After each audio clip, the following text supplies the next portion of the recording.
વિદ્યાર્થી મિત્રો, આજે આપણે આલ્કેનની જે સમઘટકતા જે છે, કારણ કે આપણે અગાઉ એક વખત આપણે આમ સમઘટકતાનો એક આછેરો ખ્યાલ આપણે મેળવેલો હતો. આપણે બધા જાણીએ છીએ કે કોઈ પણ જે સમઘટકતા હોય તો સમઘટકતાની અંદર આપણે બેઝિક કોન્સેપ્ટ્સ ઓફ કેમેસ્ટ્રી જે આપણે આગળ GOC સમજ્યા એની અંદર મુખ્યત્વે બે પ્રકાર પડતા હોય છે. એક સમઘટકતાને આપણે બંધારણીય સમઘટકતા કહેવામાં આવે છે અને બીજાને આપણે વિન્યાસ સમઘટકતા કહેવામાં આવે છે. આપણે જાણીએ છીએ બંધારણીય સમઘટકતામાં અણુસૂત્ર સરખા હોય પણ બંધારણીય સૂત્ર જુદા જુદા હોય, પણ વિન્યાસ સમઘટકતામાં તો અણુસૂત્ર પણ સરખા હોય, બંધારણીય સૂત્ર પણ સરખા હોય, પણ અવકાશીય રચના જેને આપણે વિન્યાસ કહીએ છીએ એની જે ગોઠવણી જે છે, અવકાશીય ગોઠવણી એ આપણને જુદી જુદી જોવા મળતી હોય છે. એની અંદર આપણે બે પ્રકારની, એમાં પણ પાછા વિન્યાસ સમઘટકતામાં પણ આપણે બે ભાગ પાડેલા હતા અને જે બે ભાગ પાડેલા હતા એમાંથી આપણે એક ભાગ જે છે એનું નામ છે કન્ફર્મેશનલ એનાલિસિસ, એટલે કે સરૂપીય સમઘટકતા, અને બીજા નંબરના રેફરન્સમાં આપણે જોવા જશું તો એમાં બીજા બે ભાગ પડશે, એમાં પ્રકાશ ક્રિયાશીલ સમઘટકતા અને ભૌમિતિક સમઘટકતા.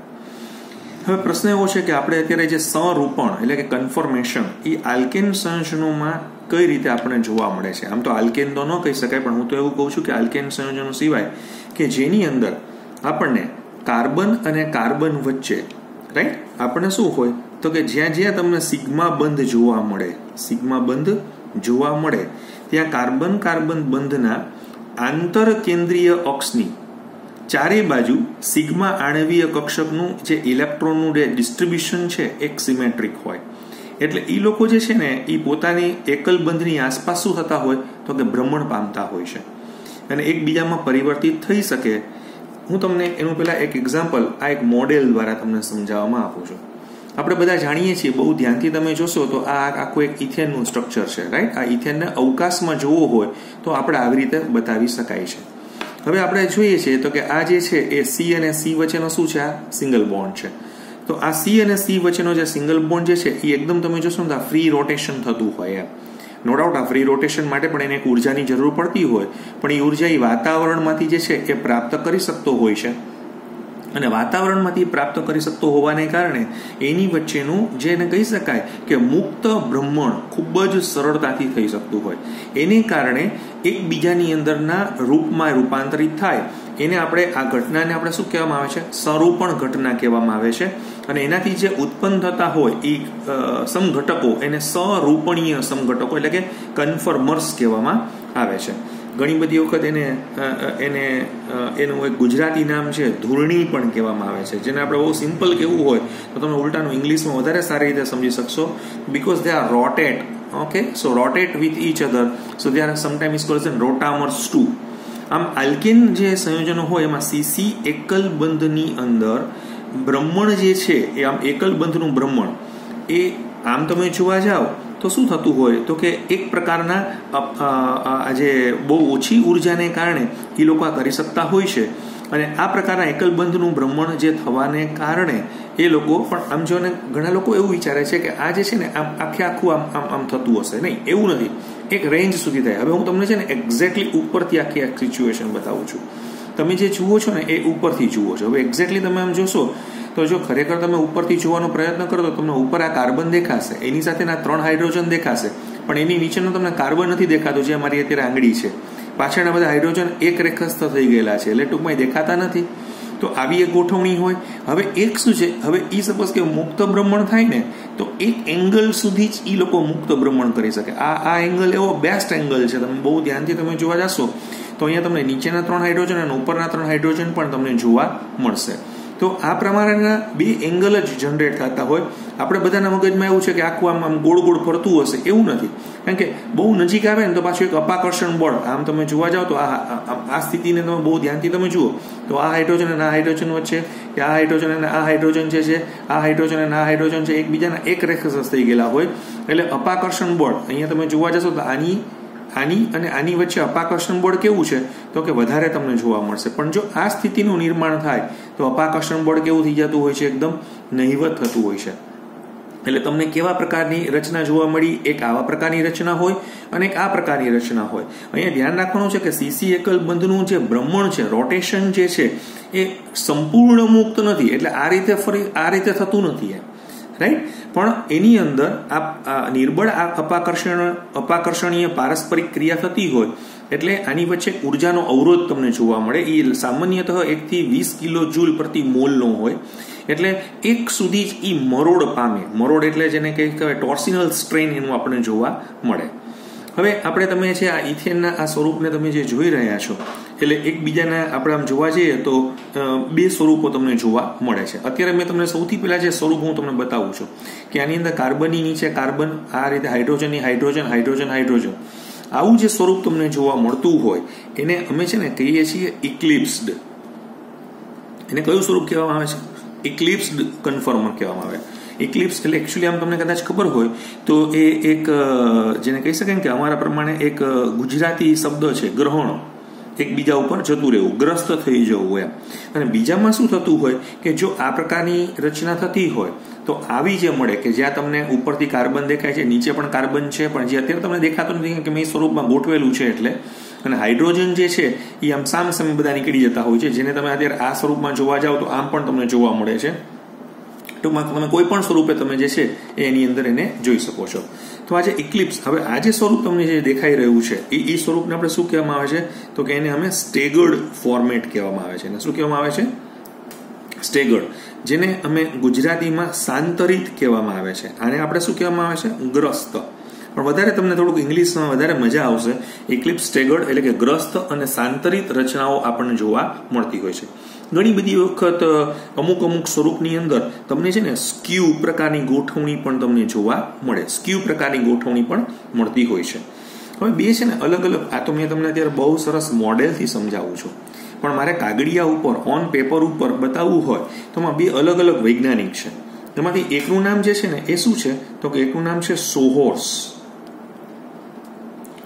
તો સોહોર્સે જે આખું એનું પ્રોજેક્શન કર્યું, એનું જે પ્રક્ષેપણ બતાવ્યું કે ભાઈ સોહોર્સ નામના વૈજ્ઞાનિકે આ ઇથેનને કેવી રીતે બતાવ્યો તો કે એને આવી રીતે બતાવ્યો કે ભાઈ આ એને 3D માં બતાવવો છે મારે, એમ સપોઝ કે અત્યારે તો હું આવી રીતે બતાવીશ.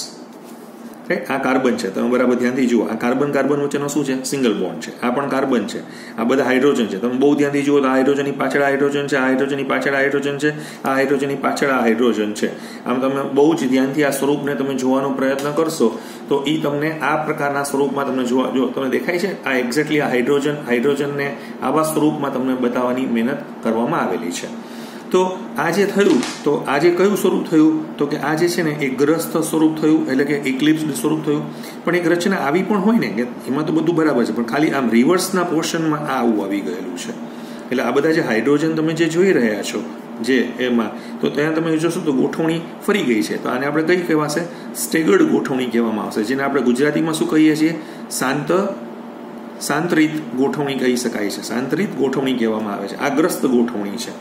તો આ જે બતાવ્યું હતું સોહોર્સે, તો સોહોર્સે શું કર્યું છે તો કે 3Dમાં એટલે 2Dમાં 3D કેમ બતાવવું એ પ્રોજેક્શનને સોહોર્સ પ્રોજેક્શન કહેવામાં આવે છે. પણ બહુ સાચું કહું તો કે સામાન્યતઃ સોહોર્સ પ્રક્ષેપણને રજૂ કરવું ને એ થોડુંક ડિફિકલ્ટ છે સમજવું. હા, હું આ મોડેલથી તમને એકદમ ઇઝીલી ગળે ઉતારી શકું છું, પણ આનાથી થોડુંક ઉતારવું એ થોડુંક અઘરું પડતું હોય છે.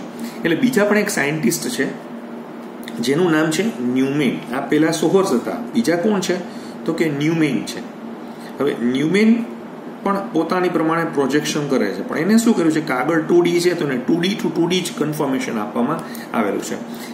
એમાં કેવી રીતે બતાવવામાં આવે તો કે ન્યુમેન પ્રક્ષેપણની અંદર તમારે એવી રીતે રજૂ કરવા જોઈએ. ન્યુમેન પ્રક્ષેપણ તમે જે જોવા જાઓ છો તો એમાં એવી રીતે આપણે રજૂ કરવામાં આવતા હોય છે કે જ્યાં તમારે ઉપરથી જોવાનું, જેમ કે તમે અત્યારે હમણાં હું કેમ તમને બતાવું છું, તમારે આ સ્વરૂપે જોવાનું, ઉપરથી તમારે જોવામાં આવે. અને એમાં શું હોય તો કે ફોર એક્ઝામ્પલ કે જો હું ઉપરથી બતાવવાનો પ્રયત્ન કરું, જેમ કે અત્યારે તમારી પાસે આ પડ્યું જ છે, હવે એને ઉપરથી બતાવું તો આ શું છે તો કે એક અત્યારે આ કાર્બન છે, દેખાય છે? આ કાર્બન તમને દેખાણો, આ કાર્બન. હવે એની સાથે શું છે તો કે એની સાથે 3 હાઇડ્રોજન છે. ઓકે, હવે અચ્છા એની પાછળ 3 હાઇડ્રોજન હોય તો મારે આવી રીતે બતાવી શકાય. એની પાછળ ઓવરલેપિંગ થઈ ગયેલા છે. આ H છે, આ H છે, એવી રીતે આ પણ H છે, આ H છે, અને પાછળ ઓવરલેપિંગ થઈ ગયેલો H છે. પણ જો હું અત્યારે એને આ રીતે રજૂ કરું, ઉપરથી તમે જે જુઓ છો એક્ઝેક્ટલી તમે બરાબર તમે જોજો, આ અત્યારે મેં બતાવેલું છે, ઉપરથી તમે જોઈ રહ્યા છો, રાઈટ? તમને એક્ઝેક્ટલી આ સેન્ટ્રલ પોઝિશનમાં તમને દેખાશે, તમને બધું જ ખબર પડી જશે. તો આને કેમ રજૂ કરવું એમ? તો કે આને રજૂ કરવા માટે ન્યુમેને શું કીધું કે ફરીથી પાછું એ જ પ્રમાણેની ગોઠવણી કરો. તમારી પાસે બધું બરાબર જ છે, હાઇડ્રોજન છે, પણ આ હાઇડ્રોજન જે છે એ પાછળનો હાઇડ્રોજન અહીંયા છે, એવી રીતે આ પાછળનો હાઇડ્રોજન અહીંયા છે અને આ પાછળનો હાઇડ્રોજન અહીંયા છે. એટલે આ તમે જે જુઓ છો આ હાઇડ્રોજન, રાઈટ? હવે તમે આ બે વચ્ચેનો જે ખૂણો તમે જે જુઓ છો, જે તમને અહીંયા જોવા મળે છે, તમને અત્યારે એક્ઝેક્ટલી આ સ્વરૂપમાં તમને જોવા મળશે કે આ જે થયું અને આ જે છે ને એ આની વચ્ચેથી આમ નીકળી જતું હોય છે. એમ તમે જોશો તો આની અવકાશીય અથડામણ નથી થતી, આ વચ્ચેથી અહીંથી નીકળી જતું હોય છે. તો આનો જે ભ્રમણ કોણ જે છે આને આપણે શું કહી શકાય? ભ્રમણ કોણ, એટલે કે રોટેશન એંગલ કહેવામાં આવે છે. અથવા હમણાં જ આપણે વાત કરી હતી કે એને મરોડી કોણ, કારણ કે ગુજરાતી છે એટલે તમને થોડુંક એવું લાગશે, અથવા એને ઘણી બધી વખત અમે દ્વિતલ કોણ તરીકે પણ ઓળખીએ છીએ. ઘણા ભ્રમણ કોણ પણ બોલે છે, ઘણા મરોડી કોણ એટલે કે ટોર્શનલ એંગલ પણ કહેવામાં આવે છે. અને આ જે છે એ આખું એક પ્લેનર, અને જે આમ તમે જોવા જાવ તો આખું આપણે ફેરવતા તો 120 એટલે 60નો એંગલ તમને જે છે ને એ જોવા મળતો હોય છે. એટલે આમ તો તમારો 120 છે, પણ અત્યારે જે ગોઠવણી જે છે એ 120ની પણ તમારે હાફ થયેલી છે, એટલે 60 ડિગ્રીના ખૂણા ઉપર તમને જે જોવા મળતા હોય છે. તો ન્યુમેને જે છે ને એ આવી રીતે બતાવવાનો પ્રયત્ન કરેલો છે. હવે પ્રશ્ન એવો છે કે જ્યારે આપણે આ પ્રકારના કન્ફર્મ બતાવીએ, તમને શું લાગે છે વિદ્યાર્થી મિત્રો કે આપણે અત્યારે જે ઇક્લિપ્સ સ્વરૂપ બતાવ્યું અને સ્ટેગર્ડ સ્વરૂપ બતાવ્યું, તો આ બંને સ્વરૂપની અંદર જ્યારે રૂપાંતરિત થતું હોય તો એને વધારે શેમાં રહેવું ગમે? તો કે સ્ટેગર્ડમાં રહેવું ગમે. કેમ સ્ટેગર્ડમાં રહેવું ગમે? તો ફરી એકવાર તમે જોઈ લો, સ્ટેગર્ડની અંદર અવકાશી અથડામણ નથી. આ તમે જોવા જશો તો આ હાઇડ્રોજન જે છે એ હાઇડ્રોજનને કોઈ નડતું નથી અહીંયા. એવી રીતે આ હાઇડ્રોજન છે એના કંઈ પણ વસ્તુ નડતી નથી. તમે અહીંથી જોઈ શકો છો ખરા કે આ જે તમે જોવા માંગો છો આ એ સીધો નીચે જતો રહે છે, એમ તમે આ જોવા માંગો છો તો એ સીધો ઉપર જ આવી જાય છે. એટલે અહીંયા કોઈને નડતું નથી. પણ જો ગોઠવણી તમને આવી કરી નાખવું, જેને આપણે ઇક્લિપ્સ કહીએ છીએ, ગ્રહણ થઈ જાય, તો એકબીજા વચ્ચે અવરોધ ખૂબ જ નડતો હોય છે. એટલે કહી શકાય છે ખરા કે હંમેશા તમારી પાસે ઇક્લિપ્સ્ડ કન્ફર્મર હોય તો એના કરતાં સ્ટેગર્ડ કન્ફર્મર હોય ને એની સ્થિરતા કેવી હોય છે? તો કે આપણને વધારે જોવા મળે છે.